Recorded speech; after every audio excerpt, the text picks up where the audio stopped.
Saudara, kita tidak akan pernah menemukan sesuatu yang berharga dalam hidup ini kecuali kita berani mengambil resiko untuk mempercayai satu dimensi kehidupan, yaitu kehidupan di langit yang baru dan bumi yang baru. Betul, saudara. Saudara bisa renungkan kata-kata ini, ya. Dan itu nampak, ya. Itu nampak dalam kehidupan kita sehari-hari. Kita bisa lihat, ya. Memang kadang-kadang banyak selebrasi juga sih dalam hidup ini, sehingga kita lupa, ya. Kita lupa mengenai hal-hal bahwa, wow, saya ada di mana? Atau apakah semua ini akan terus berlanjut secara demikian? Atau seolah-olah kita lihat bahwa ini tidak akan pernah berakhir, bahwa kemenangan atau pesta ini tidak pernah berakhir. Malam ini saya mau katakan, saudara, sehebat-hebatnya pesta, pesta itu pasti berakhir. 2 Petrus 3 katakan, satu hari nanti, one day, saudara, bumi ini akan hancur, saudara. Ya, bumi ini akan hancur. Jadi semua yang ada di dalamnya dikatakan hancur. Bumi, langit, dan semua unsur-unsur akan habis, lenyap, saudara. Makanya saya berkata bahwa kalau kita tidak menemukan sesuatu yang berharga dalam hidup ini, ya, yang kaitannya, yang hubungannya dengan satu hidup nanti, saudara, wah, kritis, saudara. Ya, kalau saudara tahu, orang kalau udah naik ambulans dan masuknya ke ruang UGD, itu berarti kritis, saudara. Perlu pertolongan segera. Kalau hidup kita, saudara, ya, tadi malam ya, ada diskusi itu. Kalau hidup kita, saudara, ya, tidak dibawa pada satu keadaan bahwa hidup ini harus punya makna abadi nanti, maka itu kritis. Kita ada di dalam keadaan yang kritis, saudara. Ya, tidak ada gairah untuk mendorong kita untuk sesungguhnya memperkarakan hal-hal yang nanti sangat berbahaya. Itu keadaan kritis. Apapun kita, mungkin seorang pelajar, seorang mahasiswa, seorang pekerja profesional, ya, freelancer atau pelayan Tuhan, ya. Apapun yang menjadi tugas panggilan saya dan saudara, ya, kita harus selalu membawa hidup, aktivitas, apapun yang mendorong hidup kita, gairah, saudara. Untuk apa? Untuk selalu memiliki makna, nilai, kekekalan, saudara.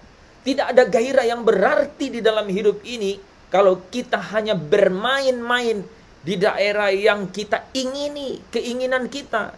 Jika demikian kita akan dikatakan miskin, sempit, saudara. Dan saudara, kita menyia-nyiakan kesempatan. Padahal, saudara, hidup kita ini adalah kesempatan, saudara. This is a chance. Ini kesempatan. Saudara lihat, kesempatan itu akan berakhir. Akan berakhir, saudara. Jadi kita harus melihat setiap kesempatan ini menjadi potensi, menjadi satu kemungkinan untuk kita dapat membawa hidup kita ini memiliki makna yang abadi, saudara. Ya, jadi sejatinya, saudara, ya, kita memiliki potensi yang luar biasa sebenarnya, ya, untuk membangun hidup kita ini untuk masuk ke dalam keabadian yang kekal, satu hidup di dalam keabadian. Tetapi, saudara, kalau kita melihat hal-hal itu sempit di sini, saudara, hal-hal itu sementara, saudara. Kita hanya berpikir mengenai kebutuhan-kebutuhan yang sementara. Misalnya apa, saudara, ya? Fasilitas-fasilitas, saudara, ya. Apapun lah fasilitas itu, ya, saudara, sempit sementara di sini, saudara. Kita tidak memiliki gairah yang bernilai kekal. Itu akan berakhir dengan demikian. Saudara bisa tahu kan? Saudara pasti banyak di sini yang belum terima gaji udah habis duluan. Ya kan? Banyak. Saudara juga mungkin punya uang berapapun juga kebutuhan itu selalu ada. Ya. Uang itu selalu ada lawannya gitu. Dan itulah realitas hidup di sini. Ya. Kita harus berjuang. Memang kita tidak kemudian santai-santai atau kemudian seolah-olah seolah-olah pasrah gitu, sama sekali tidak, saudara. Ya, justru kita ini harus fight. Paulus berkata, bertandinglah dalam pertandingan iman yang benar, dan raihlah hidup yang kekal. Satu pernyataan yang super aktif. Dia berkata, aku lupakan yang ada di belakangku dan aku mengarahkan diri kepada apa yang di hadapanku dan berlari mengejar. Saudara bisa bayangkan, berlari mengejar. Ada orang berlari tapi tidak dalam posisi mengejar.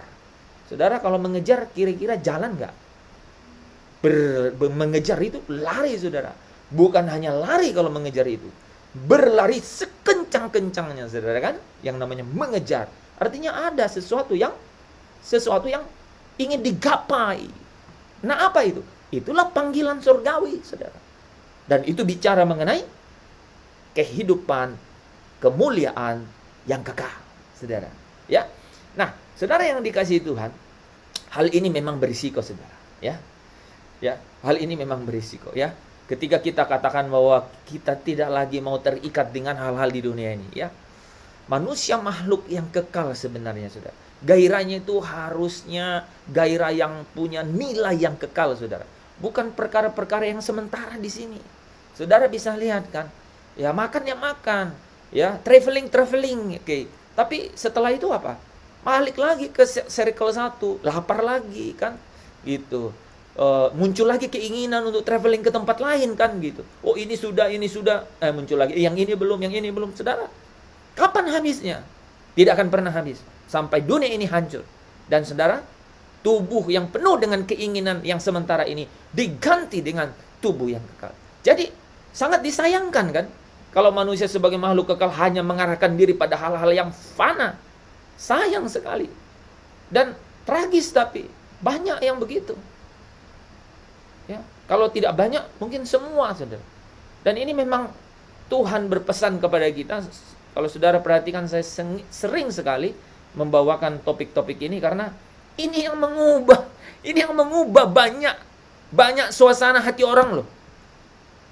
Beneran. Inilah kemenangan yang sejati itu.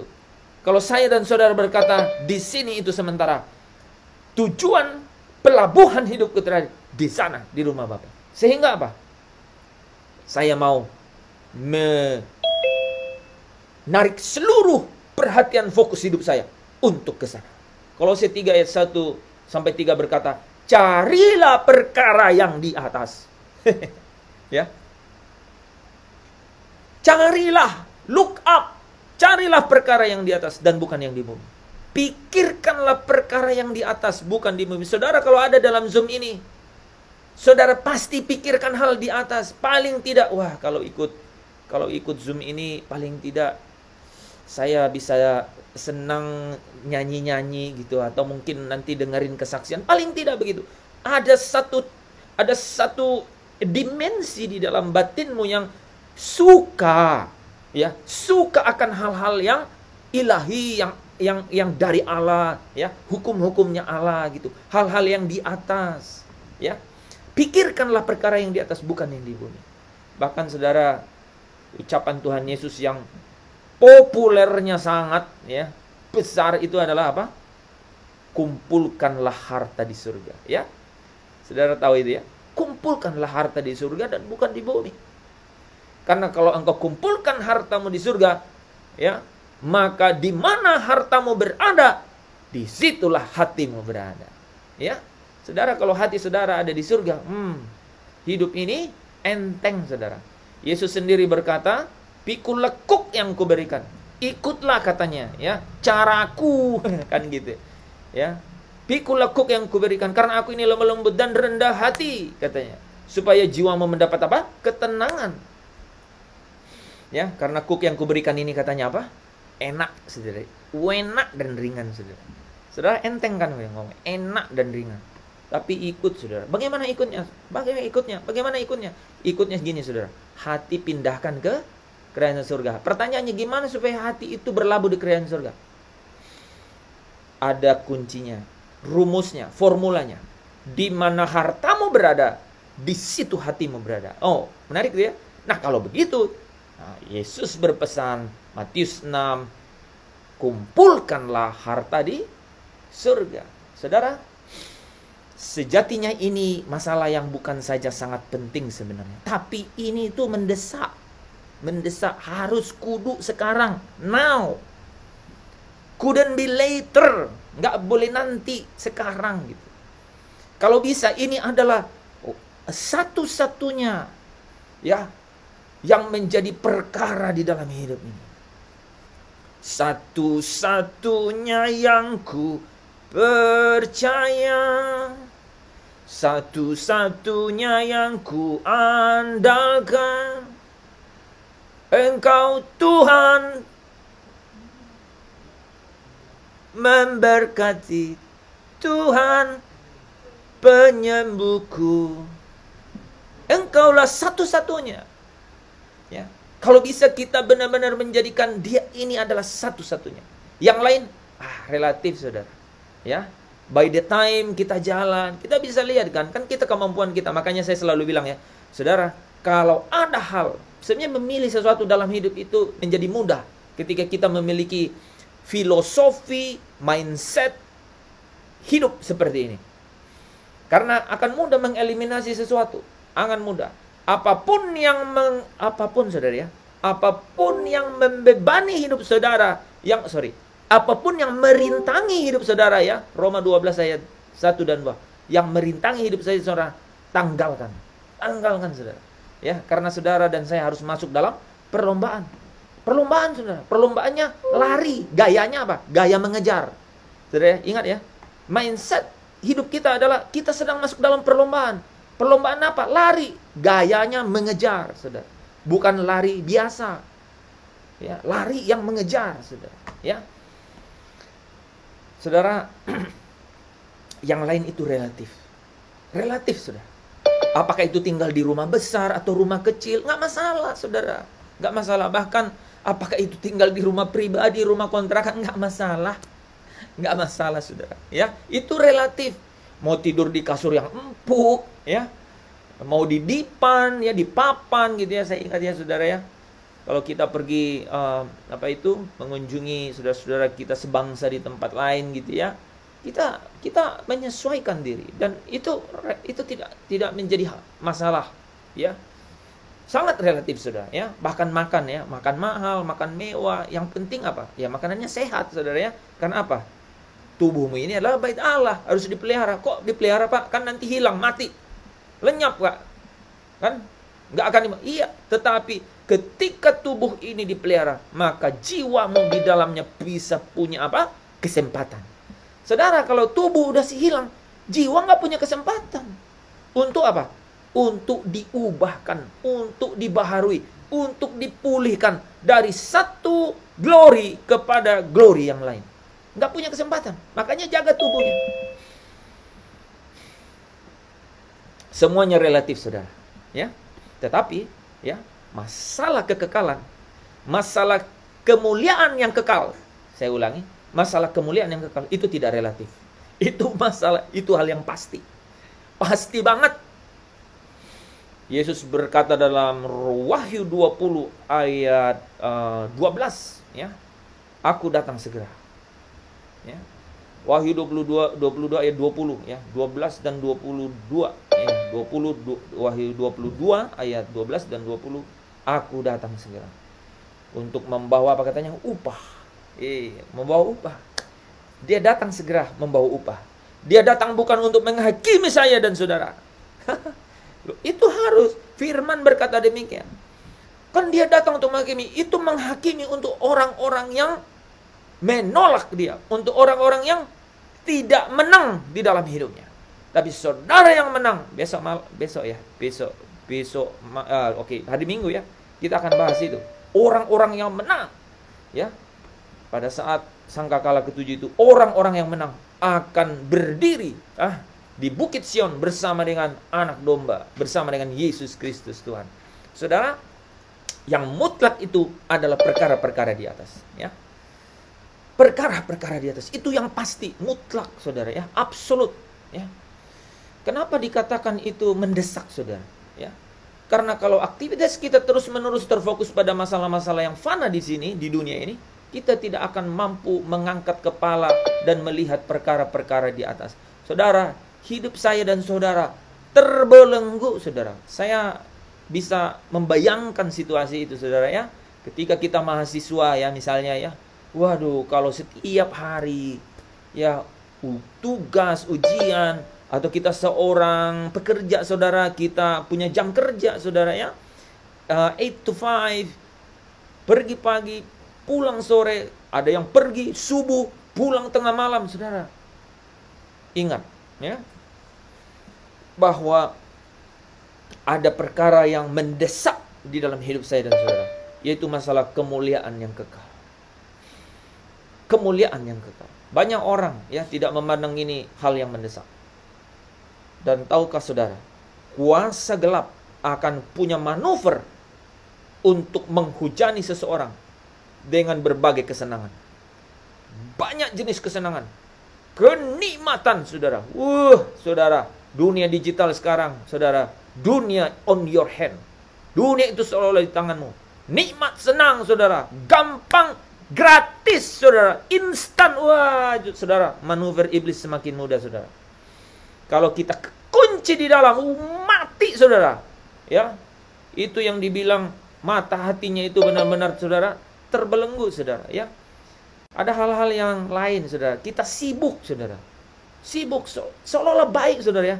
Tapi kita sibuk sehingga kita tidak lagi bisa membuat hati kita menikmati sukacita.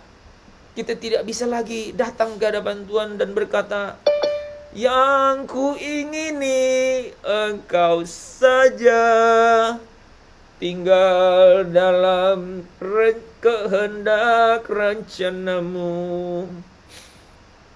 Yang ku ingini Engkau saja, tinggal di dalam kehendak rencanamu. Kita tidak mampu lagi, nggak punya waktu, nggak punya kesempatan.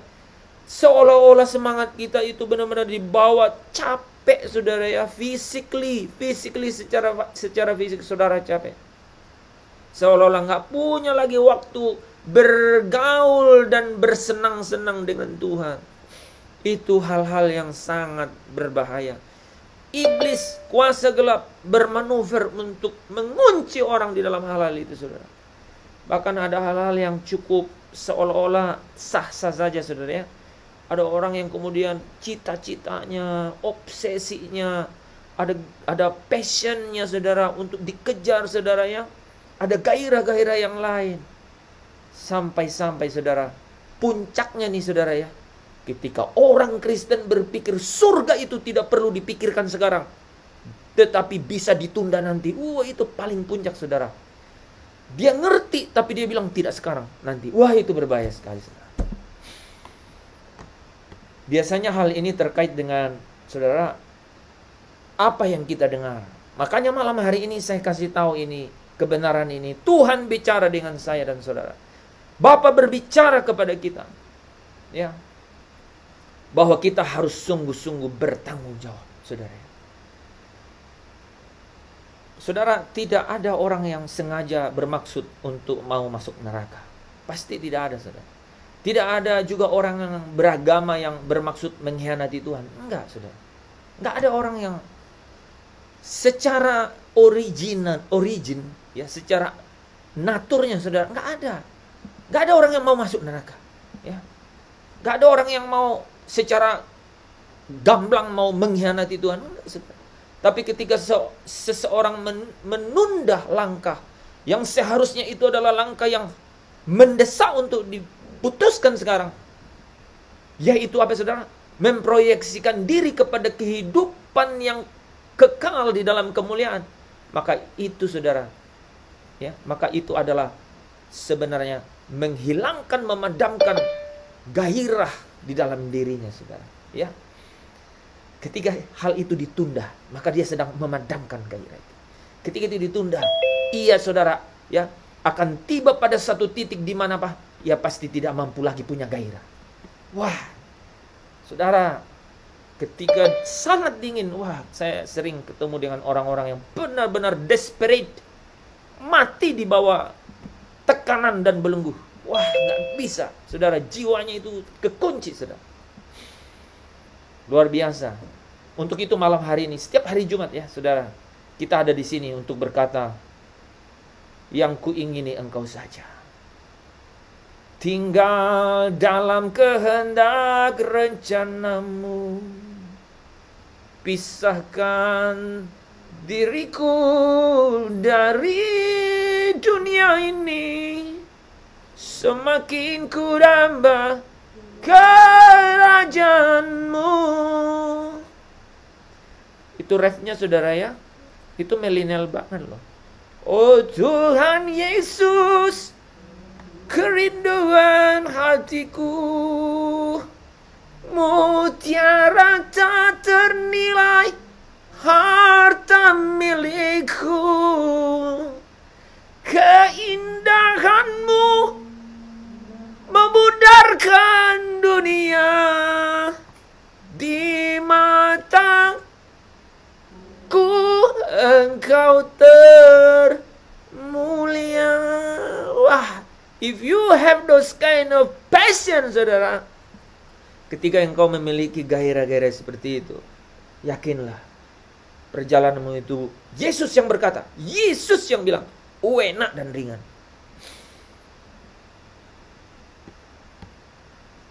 Oleh karenanya saudara, gairah untuk memikirkan kehidupan yang akan datang dianggap tidak bisa dijangkau dan tidak perlu lagi.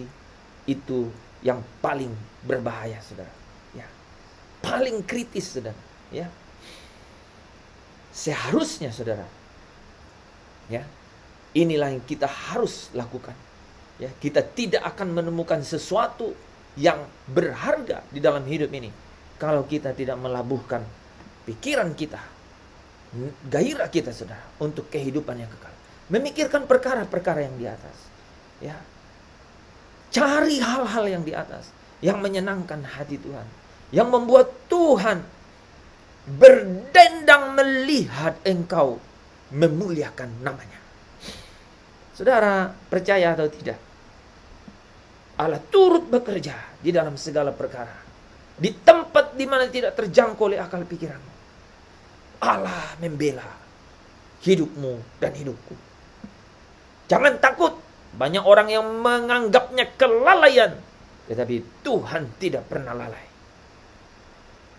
Segala sesuatunya adalah waktu Tuhan. Tuhan bela hidup saudara. Ketika saudara datang dan memperkarakan sungguh perkara-perkara di atas, ingat, ya, Tuhan bela hidup saya dan saudara. Ya, Allah yang bela hidup saya dan saudara. Allah yang bela. Siapa lawan dia? Lebih dari pemenang dalam segala hal. Katakan sama saya, ku pasti. Taruh tanganmu di dada, katakan, ku pasti dapat hadapi semua. Wow. Yesus yang beri kekuatan. Yesus yang beri kekuatan. Oh, terpujilah namanya. Apa yang tidak pernah kau pikirkan, yang tidak pernah timbul dalam hatimu, disediakan Allah bagimu.